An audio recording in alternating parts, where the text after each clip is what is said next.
C'est un piratage massif que vient de révéler Uber. Le géant mondial du VTC s'est fait voler les données de 57 millions d'utilisateurs, dont 600 000 de ses chauffeurs.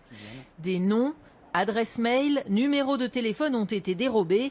En revanche, d'après l'entreprise, les données bancaires n'auraient pas été subtilisées.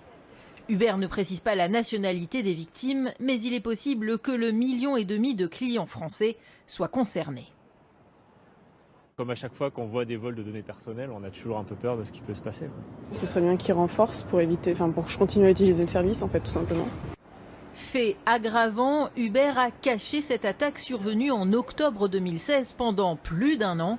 Dans un communiqué, le PDG assure avoir traité l'affaire. Nous avons immédiatement pris des mesures pour sécuriser les données. Nous avons identifié ces individus et obtenu des assurances que les données collectées seraient détruites. En fait, Uber aurait payé une rançon, 100 000 $, en échange de la destruction des données. Car dans ce genre d'affaires, les pirates poursuivent un objectif financier.